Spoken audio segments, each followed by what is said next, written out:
Hello, all you positive heads out there. It's so good to be back with all you beautiful reflections of the one source consciousness that creates and animates all things. If you're new to this podcast, of course, we are super happy to have you here, and we just ask that you bring an open mind and heart to your listening experience and to be prepared to explore vantage points that I'm convinced will help shift or solidify your current understanding of the ultimate nature of reality. While listening, you'll be exposed to inspiring, empowering, and unifying perspectives that I'm highly confident will yield stellar results in your life if you opt to try them on for size. Also, at optimistic.tv, we have officially begun releasing the first few episodes of our new late-night style, consciousness-elevating video variety talk show, Optimistic, which features live visionary art, soul share interviews, retreat guests here at the Mystic Manor, as well as live musical performances. I'm also super excited to announce that we are currently making plans to release the rest of Season 1 on my personal favorite online streaming service. So stay tuned to optimistic.tv to follow the unfolding development of this exciting Optimistic expansion, as we'll be posting more info and release dates there soon. And in the meantime, be sure to check out, of course, the first few episodes at optimistic.tv as well.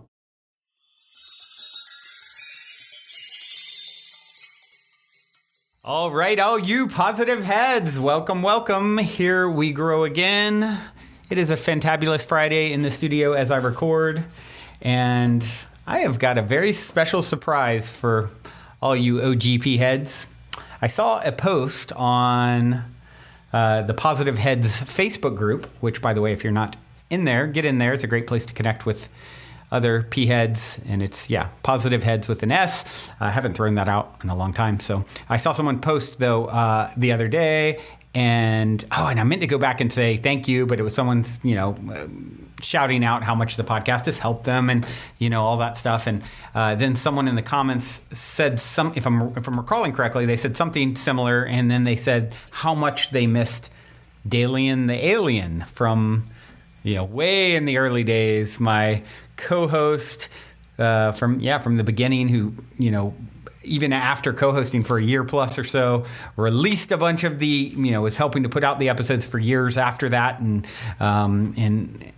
just been such a key foundational part of the show. And Dalien and I have been friends for years, and I was just talking to him earlier today, and I said, Danny, his real name, or Dalien, Dan, I'm so tired of hearing how much they miss you. At least once every 3 months, someone says it to me. You got to come on and do a co-host episode. And guess what the cat drug in? Dalien is here. Hey, buddy. How are you? Hello. Hi. Greetings and salutations. Oh, hi there. How you doing? It's been a minute, man. I mean, I wonder when the last time you were on co-hosting. I mean, probably 2016. It's been maybe years. 17? Yeah. Exactly. That's my recollection. It's been about 4 years now. Yeah. Wow. Going on 4 years at least. Can you believe 4 years has passed? Yeah. Well, it's hard to believe 4 years have passed, especially over the course of the last few months, right? I mean, how topsy-turvy everything on planet Earth has gotten, how interesting life has become. Let's just put it that way. Yeah, indeed. I always say I'm doing my best to live my best apocalypse life. And why don't you just, give a quick catch up? Some of you people, you're being exposed to Dalien for the first time, and then others are like jumping up and down in your seat because, especially those that write me and tell me they miss you, Yeah. So you have people who love and support you, Dan. And so maybe you give a quick update on, what at the time we were living together when I first launched the podcast. And so it was really easy. I would roll out to, we would get up and record and then go about our day. And now we're thousands of miles apart. You're down in your native homeland of Chile. And maybe just give us some Dalien wisdom, some updates on, what life's been like for you, and any, wisdom that's come your way since we last talked 4 years ago. Sure. Yeah. I do want to give a quick shout out to all my P head fans, if you will, because that's one thing I did think of as well, Brandon, and I commented that to you earlier, was how this would be something for really old, like, sort of fans that of the podcast that have stuck with you for years and would know who Dalien was, right? Like everyone else is just like, who is this dude? But I did help co-create the podcast. I was there sort of at the inception, right, and did help edit pretty much everything for the first few years until a few years ago. And I am originally from here, from Chile, from the northern regions, and moved to the US many moons ago, where I met you. And of course, you've told the story. Everyone else can sort of go back and check it out. But I'm talking about very earliest episodes, of course. But it was just about 4 years ago that I'd left. And you did a great job there painting the picture, because you were living in Orange County at the time. I had just moved back to California for the, I think, third time in my life at that point. And of course, that's when the whole podcast originated. But since that time, I've moved back here home to my mom's house here in Chile, actually. And I've reconnected with her and my brother, who are my, sort of original family that I grew up with. Your family's become my second family, of course. So you're sort of my extension. Friends are the family you choose, and then you have your biological family, right? Exactly. Over time, exactly. You evolve your concept of family, and it's no longer blood family, but this family for me was very important to reconnect with, of course. So I know you talked about it for a very long time. Yeah. Cool. Well, how's that been for you? I mean, any highlights or notable sort of things that you've worked through, or I don't know, anything in particular that would be relevant to share in a P-head context? Sure. Yeah. There are a couple things that I can share for sure about the experience. One of them is that I did spend many, many years away. And that was a major impetus for my coming back, was that I just spent, the majority of I would say, over 20 years that I lived in the US without visiting her. I was in contact with, my mother and my brother off and on. And that's the thing too, as well, for listeners here, is that, for people who, we're talking about how I haven't been on the podcast. You and I have been in touch, this whole time. So with ebbs and flows, right? We maybe haven't been in touch for a few weeks or months, but we'll eventually always sort of catch up, right? But for sure. But yeah, one of the things that I felt like I needed to do, and for many reasons it sort of became this way for me, but I needed to come back and spend some real time with my mother, who of course is just like in her elderly years, although I have to say she's doing great, all things considered. Good. Because, my mom is, up there in years, but she's, I couldn't, ask for better, for better conditions for her, I would say. The only thing, of course, is that we're not rich, right? But that comes with its own set of problems. Well, it depends what kind of rich you're talking about, right? Yeah. There's many types of rich. Yeah, we are rich in other ways, including things that attract cats to this house, apparently. So that's one thing I was going to mention. Well, I was talking to my brother about you the other day, and he's like, no one is more cat-like than Dan. I mean, he can just, like, you turn around and he's just there, and like, where did you come from? Like, so it's funny that you say that you would attract cats. And of course, you're a fellow Leo as well. Actually born on my due date was your birthday, which is 8/8, is that right? Lionsgate. Yep. Mm-hmm. That was my original due date. I found out recently, but look at you. But look at us. And I just met someone yesterday whose birthday was 8/8, I think. So yeah, little synchronicities weaving. But they're now called Lionsgate, right? 8/8. Yep. Of course, your own birthday of July 28th couldn't be more. For listeners, I'm sure this date, isn't necessarily something they haven't heard before. They're tired of hearing about it, I'm sure. I'm sure they're tired of hearing about it, as am I. I'm with you guys.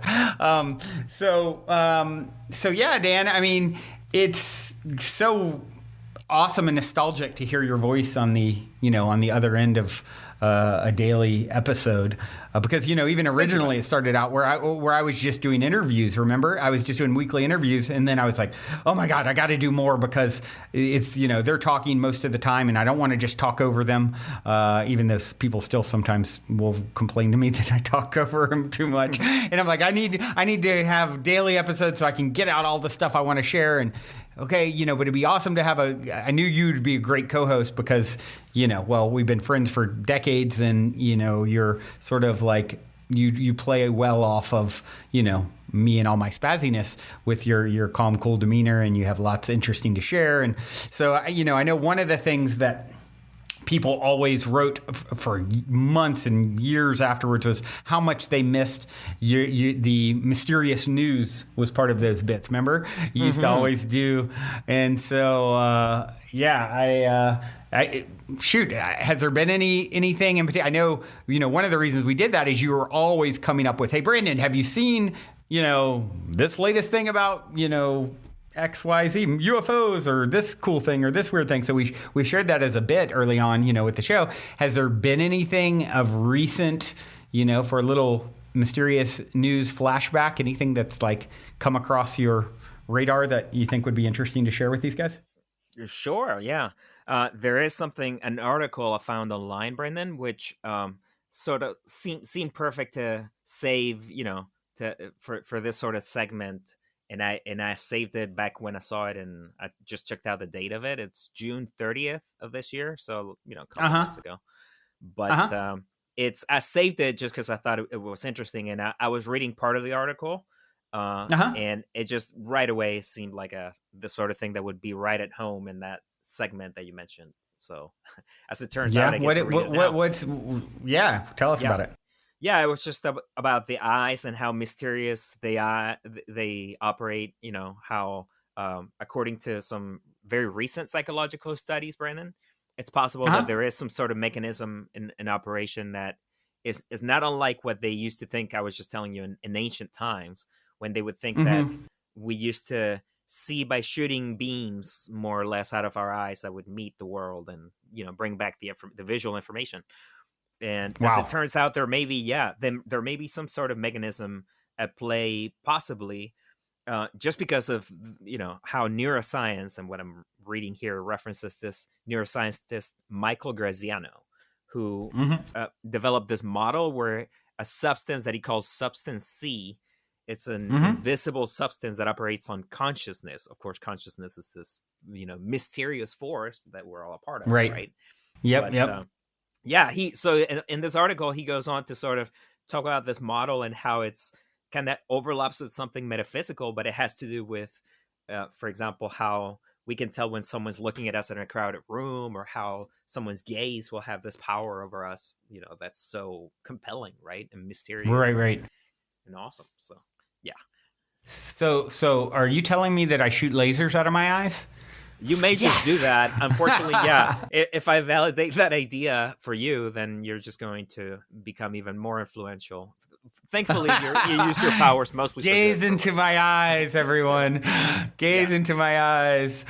Oh, that's hilarious. Well, they say, of course, the eyes are the window to the soul already. So in this case, it's like, okay, you're looking in and then also projecting out. It's kind of like, exactly. what we're like as humans, right? We're constantly broadcasting. Certainly I do plenty of that. And then receiving is the other end of that, right? In your meditation and you're quieting the mind and you're receiving input sometimes. That's when, ideas can come through and, that sort of thing. So it's interesting and kind of makes sense that, okay, yeah, the eyes are something that we look into and can kind of see into I remember it makes me think of a workshop that I went to the first year at Burning Man. And this is like 2005. And speaking of nostalgia, this is Burning Man week right now. And for the first time in 30 some years, it's not happening because of COVID. So, but my first time at Burning Man, I remember going to a workshop and it was eye gazing, and it was we would actually, there's, I don't know, probably 100 people in this, it's a lot of people turned out for this workshop at this whatever camp. And the guy who was running the workshop, he started it towards the end, he paired us up where we did an exercise where we would gaze into each other's eyes and sort of then do your best to discern what was coming through. When I gazed into your eyes and vice versa, you and your partner, what am I perceiving? What am I sensing? What am I picking up on? What is my intuition telling me about this soul? And it was pretty cool because I remember I got paired up with the probably because I was so dirty from a week in the dust, no one wanted to be my partner, and I got paired with the guy giving the workshop. And I remember after 5 minutes of eye gazing or whatever, he then sort of shared what he perceived from me, and it was really cool. His feedback, he's like, I'm perceiving someone who through just sheer willpower manifests what they want in the world, kind of overcomes a lot, but just continues with, using that willpower to overcome all obstacles. And so I thought that was it was a very inspiring, eye gazing session for me. And I got paired then with one other person who went on to, it's such an intimate thing to eye gaze. I've heard it said, to fall in, something to the effect of like, if you just gaze into someone's eyes for like a minute, you can, that you can fall in love with. If you want to get someone to fall in love with you, get them to gaze into your eyes for a minute straight or something. And so I remember then I got partnered with some random girl as well, and because we did this multiple times, and then her and I ended up hanging out that rest of that day and for several days. And so it was a really cool, impactful part of my burn. I have heard about that whole thing, eye gazing, Brandon, in the context of recent studies as well that they've done where they validate that mysterious power of the eyes. And I have even heard a version that supposedly you can practice staring at yourself in the mirror and cultivate self-love that way, like staring into your own eyes. But I was definitely thinking of that when I read this article just now. But let me ask you this, though, and I know that this is something that's also brought up in this context, but it's a little more out there. When people are doing this eye gazing exercise and the other person's face will change into someone completely different, right? So it's a whole more mystical dimension of this whole thing. Well, that makes me think back to speaking of early episodes, one of the first maybe 10 or 15 was my friend Jordan Lejeune, and I remember him telling the story, his at some point, it might have been the synchronicity story or magic story, that I always ask for. And it was asked in him sharing that he took some sort of a research chemical, some psychedelic like 2CB or something. And he then had, him and his friend would just stare into each other's eyes, and he would like see he was just seeing all the past lives, of that particular person. And then of course I've heard stories like that with people, completely no substances, no plant medicines, and having that sort of experience where, staring. If you notice, a lot of times, we look away because it's that.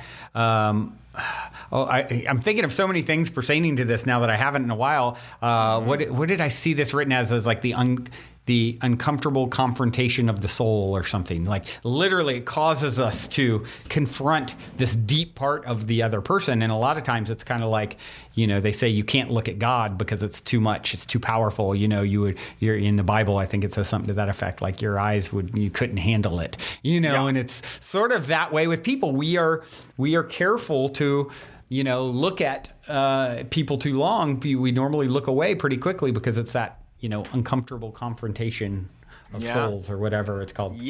Actually, to give there are all these rabbit holes that we can fall into when going down this path, because that brings up another thing for me. And one thing that I immediately think of as well, Brandon, is the experience of myself, both as a sort of introverted teenager that was growing up and coming out of a shell, and moving to the US when I was 19 was just a major sort of change for me, right? I was going to say major culture shock, but it wasn't necessarily that. It was sort of my own personal culture shock for different reasons. But one of the things that, related to this whole thing that I immediately seized upon was that somehow I knew that Americans were more direct culture, right? Like much more sort of straightforward and direct, and it varies, of course, but I think that's something that can be said about Americans, is that they're, generally pretty direct people. Yep. Whereas in places like Japan, for example, the gaze won't be socially the same as sort of what people are used to here necessarily. Right. So people won't necessarily stare into each other's eyes, or that's not, it has a different sort of connotation. But for me, learning to, when I was 19, and like I said, when I moved, and part of that was getting a job where I was a server, and dealing with people like that for a living, but learning to look into other people's eyes and be comfortable, and have that direct gaze that was just sort of like that, in that context, was something that I connected with, that as opposed to being more shifty eyed or anything like that, where eyes, and the gaze can even be sort of aggressive at times, and be used to sort of intimidate someone, right? It's funny. While you're talking, I remember one of the great things about having you as a co-host is like, oh, while he's talking, I can also Google something if I want, right? And so I did a search, and the thing that I found is like, exactly what you're talking about that, how it can be challenging for, looking into people's eyes and talking about, being a common autistic trait, actually. And then he talked about, now imagine that the other person's eyes are two piercing laser beams, and he goes on to say, the laser beam analogy is actually not far off from how I experience eye contact most of the time, so that's pretty interesting coming from someone who identifies as, autistic. And what a trip.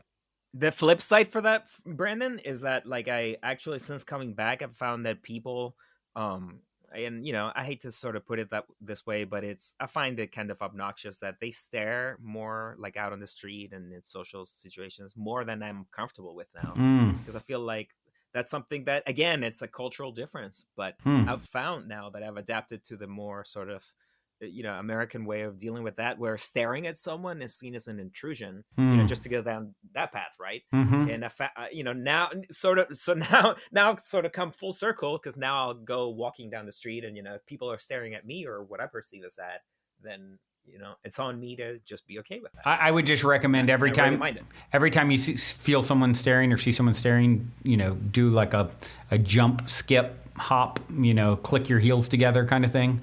It's I have found many different ways of dealing with it. That's a little click of the heels will definitely give them something to stare at midair. Before we continue on with today's episode, I'd like to take a quick moment to tell you about our sponsor, Curable.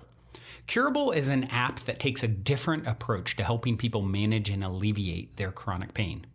I know it's been hard to watch my own father, who I've always viewed as indestructible, become increasingly limited in his movements due to chronic knee pain, and having to deal with the frustration of not knowing how to treat it effectively. Fortunately, modern neuroscience is illuminating more and more how chronic pain develops and worsens. Studies show that the brain and central nervous system play a much more significant role in chronic pain than we once thought, and by retraining the brain to process pain differently, we can reduce symptoms and gain more control. So if you're struggling with chronic pain, the Curable app can help you get your life back by guiding you through science-backed techniques designed to help you overcome fear of movement, symptoms, and never getting better. It also offers strategies that can help retrain your brain's response to pain, and in many cases reduce the intensity and frequency of symptoms. Curable offers both a free and paid version of the app. If you use our link to sign up and get started with the free version, you'll get 50% off if you ever decide to upgrade to a subscription. Just go to getcurable.com/positivehead to set up your free account.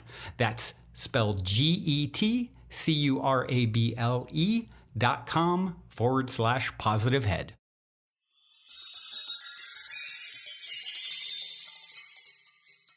So let's see. There's another thing that I wanted to bring up to you as well. Oh, before we move on, I wanted to say, what this inspires me to do is to find someone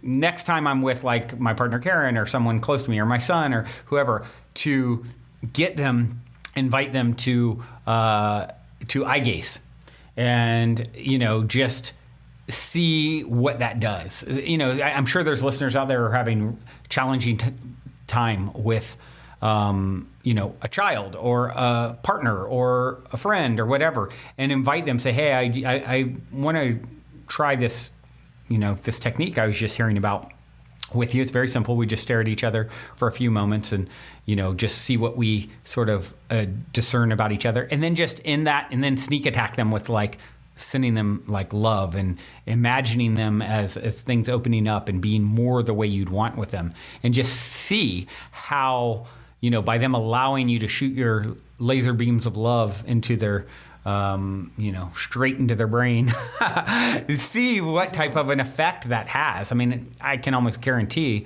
it will shift them in some way, right? I mean, it's such a powerful tool if someone will allow you in that way. And, just even thinking back to that workshop. Mysterious. Yeah. Yeah. It's all waves / particles. Yep. And, consciousness and energy. I was going to say it's not all that mysterious. Just because I was reading up on quantum mechanics again recently. Like a nerd. But just because I love sort of the reminders that... You're geek chic, Dan. Yeah, I know. It's all waves / particles. It's all sort of the same stuff. So none of this stuff should be mysterious. I have experienced a few synchronicities. I know you're surrounded by synchronicity. Synchronicity? What's that? But I've never heard of that. Yeah, I know, right? God, I've had so much. I've read into things. Speaking of reading, I mean, this book that I'm working on is literally, I've never had the amount of synchronicities that I've had, and so I'm not even gonna. Yeah, you share yours because mine would take like an hour. It's been nuts. Yeah, well, I've seen a lot of number patterns. That's sort of the ongoing thing for me. And I know a lot of people. I used to lurk on this Reddit subforum, but a lot of people report seeing, looking at clocks. Right, we all have these digital clocks now, and seeing at least this whole 11:11 thing very often. But I think you and I did to the point where. Oh, sorry. I was going to say, I think you and I did an episode about 11:11 4 years ago. We did. Yeah, we did. Okay. Pretty sure we did. My memory serves me. Yeah. But, yeah. No, the rabbit hole of synchronicity, of course, goes very, very deep. I know you've shared some really juicy ones on this podcast, but you were just telling me about one with your son. That was really, really cool. Oh, yeah. I did share that one on the where you went to the record store. Yeah, I shared that a couple weeks ago. Yeah, and, real quick before I forget also, speaking of mysterious news, some of the most mysterious news that has come out in a very long time is all of a sudden people with, related to the government saying that, yes, UFOs are real. I mean, I just saw, did you see this where the Pentagon announced a week ago they're going to launch a task force to investigate UFO sightings again? I mean, I'm sure they've been doing it all along, but they're making it all super public, which is, I mean, the closest thing to disclose. I mean, disclosures really happened. The government saying, yep, this stuff's real, and yes, we're going to start investigating it more, and, and letting you guys actually know about it and not denying it. That's freaking huge. Yeah. Yeah, it's gotten to a point, Brendan, where disclosure seems pretty much inevitable / is already. It's happened. I mean, has been happening. Wouldn't that be it when they say, "Hey, by the way, guys, yes, this stuff is real. It's not been just a bunch of crazy people all this time." And and by the way, we're going to reopen up our, task force. It's they're basically. It feels like definitely kind of a soft way to say. Instead of making it a big grand announcement or something, it's just kind of they're just kind of slowly leaking it out there. In other news, the government has admitted that UFOs are real. Okay, Chip, tell us about the weather. It's what? Hold on. Aren't you the people that said we're all crazy for decades? It's so funny. Yeah. It's so funny to see how it's just nonchalant after years of people's whole lives being ridiculed and destroyed for talking about these things. Yeah, well, these would be the times when that sort of thing would come out and sort of be finally admitted to, right? I mean, it feels like these are the times when like anything can happen virtually. And I know life seems really uncertain and crazy for a lot of people, but I see just a cauldron of sort of bubbling possibility where you can find anything on this planet right now. It almost seems, but when it comes to this subject, it's really, I was thinking this is of course right up the alley of the weird and mysterious news. Yeah. But it is great that they're finally sort of pulling the curtain back a little bit there, and not denying so much, or reflexively denying that we're I know a lot of people believe that we're really not alone in the universe. It's not that hard to think that there Yeah. is intelligent life elsewhere. And my own spin on that is that perhaps there's not intelligent biological life exactly like us Right. elsewhere, and it's just life of a slightly different nature. So it's like not fully 3D dense like us, or some Right. sort of exactly. Who knows? Yeah, I think you get what I'm Yeah, saying. I mean, what some people say is like, these UFOs that appear to pop in and out of existence and, defy the laws of physics, that they're perhaps time travelers and it's us in the future coming back, So that's one that's a really interesting twist. I heard that one a long time ago, Brandon, and to be honest, that makes too much sense for me because it's all sort of one thing. Right. I see, for one, astronomers will tell you that this light of the stars that we see at night is just the light that's reaching us after what millions of years of traveling through space. So we're looking at the distant past of this cosmos, or Yep. It's like something seeing like into a that. time And the machine. nature of time, yeah, exactly, the whole nature of time as well is so not like what we thought it was. I was just brushing up on that again because of Einstein and relativity and that whole thing, which you bring up, of course, Yep. giving the relevant examples to really get to the core that everything's relative. And if it's all sort of subject to consciousness being the fundamental kind of base reality, I think that that's just sort of the easiest way that I have of understanding and explaining this sort of thing, right? It's all, we're all inside a program. Yep. Really, we're all some sort of, I don't want to say simulation. We're really more like a construct, right? So Yeah, well, that's actually some of the things as I'm working on this book. That's some of the stuff that I've been diving down, and of course, I don't want to go. That's a whole. We could do hours on that, so I'm not gonna go down the rabbit hole. But I've been finding some really interesting stuff that some of which I knew and some I did not. That's unfolding pertaining to that very topic, and I was just writing on it this morning. So. But more synchronicity. More synchronicity, surprise face. But yeah, it's the one thing too, of course, with doing this, gosh, time goes so quickly. Like I'm looking at like, wow, look how long we've already chatted. It's like I imagine our episodes back then were a little longer too, because it's just like we just sort of like roll on. One of the things before we do completely sign off and wind down with this Dalien flashback. Fast reunion special. Exactly. You were telling me something that I just wanted to hear a little bit more about the other day, and you were saying that you've been really listening, checking out Stoicism and Stoic philosophy, and so maybe as a final hurrah here today, share a little bit of what it is that is fascinating you about that rabbit hole. Sure. Yeah. Well, the thing that I thought was awesome was reading up or brushing up on Stoic philosophy or Stoicism again, Brandon, and finding that it was really a little different from what I thought it was, but it was ultimately so relevant to who I am right now. And it's sort of relevant to every time and every place, you could say. One of the things I was going to mention to you, and this is something that works the same in English and Spanish, actually, because the words are very similar. But Stoicism has entered our cultures to the point where now Stoic is an adjective that you just use with people when you mean that someone is very sort of impassive, that someone sort of suffers quietly and is sort of very, I don't know, dignified to the point of not showing any I think of it. I think of it as like someone who's really like stern, stoic. He was very stern faced, and no emotion. Exactly.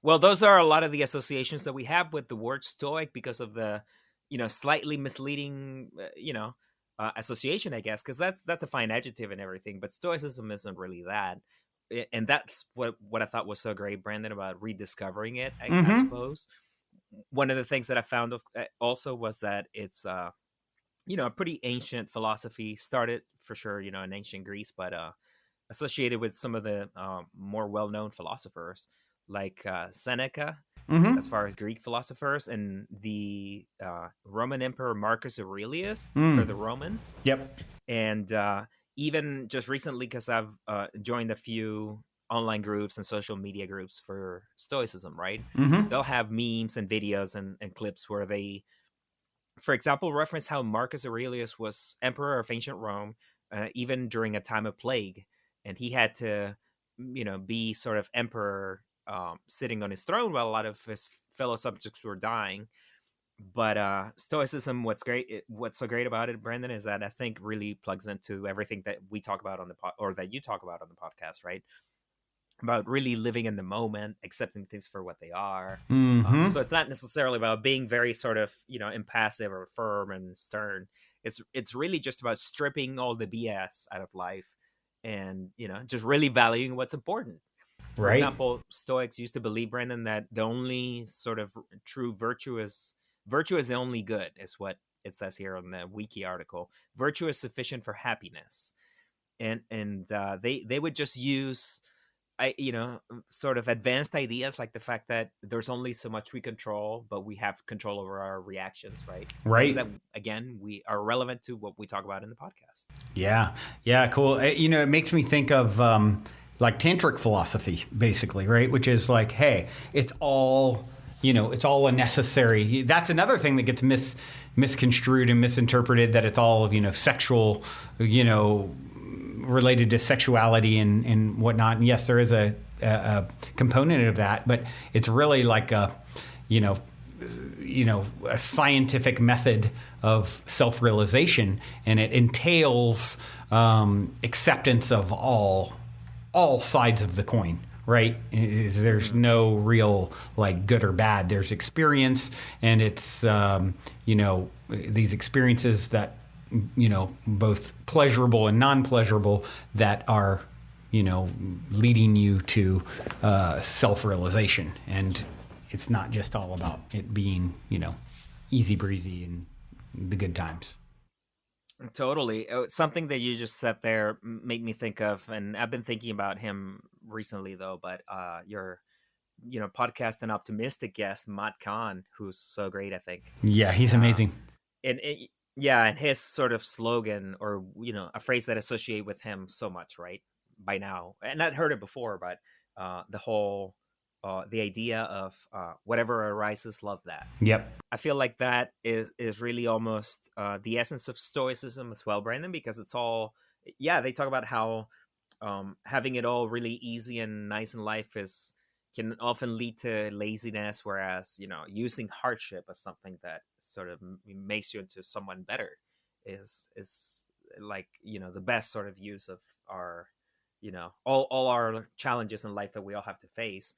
Stoics were to the point where they would actually even have a few slogans, Brandon, like memento mori, which is Latin for remember you will die. And they Mm. used to have like this sort of meditations on mortality, where they weren't necessarily focusing on it as a morbid thing, right? They were Yep. just like, okay, well, if my time here is limited, how much can I do, and how good will it be? Right. What's worth doing that's sort of beneficial for me and my fellow humans, and Yep. actually worth doing. So there Yep. are many things about that are, I think, so neat, right? Yep. Carpe diem, right? Seize the day, kind of que sera sera sort of perspective. And yeah, well, I would say we've done a good job of seizing this day and throwing a little surprise at a few pea heads, and that feels good. I always like surprises. And now that you have popped up your cat-like self, your cat self has made an appearance. We'll have to do this again sometimes. Yes. Well said, Branny. I will have to. I am very much a cat like person, so I will have to make another cat entrance and exit sometime. But yeah, Yeah. nice Friday chat. or a Dalien, UFO drop in, however you want to look at it. Maybe you're Lyran. Exactly. You're Lyran. Actually, here's a fun little fact. Fact might be a strong word. Theory. We getcha. Yeah, my friend Leah, who was on the Lao a few months ago, and she's taps into the Akashic Records and that sort of thing. I've had a few. Daniela was on more recently, who does the same thing. And Leah was with my son Bradley, and she was tapping into some of his other lifetime stuff, and she said he has a primary simultaneous life happening right now. This is a secondary life for him, and his primary one is where he's like this sort of rock star politician in the Lyran, as a Lyran, cat-like alien extraterrestrial. Have I ever told you that? No. That is fun. No. It's like, but I could see him being a cat-like alien politician kid. Wow, yeah, that's pretty cool. Although the one thing I don't like hearing about so much is that this is a secondary life. Yeah, right. And know, whatever I would like means, for that right? to be the opposite. I mean, whatever Yeah, that exactly. means. She just said, that was like a big, the way I think people kind of put it, and I've heard it said before, is like you have lots of lifetimes, and but then there are some that are really significant to your development, right? So it's like, oh, you covered a lot of ground in experience and growth and what have you in that particular incarnation. So I think it's not better, or she just put like you have more energy focused there because it's such a big deal, who you are and what you're doing. Yeah, I totally get that. I was just making light a little bit, but I was thinking that for sure there would be if there was a star or planet where there were cat people, those would be my people. Yes, So for sure. I You would have to definitely acknowledge that part of the story as well. yeah. I thought it was serious, but if it's Lyra, then so be it. Yeah, who knows? Or none of the above, exactly. or all of the above.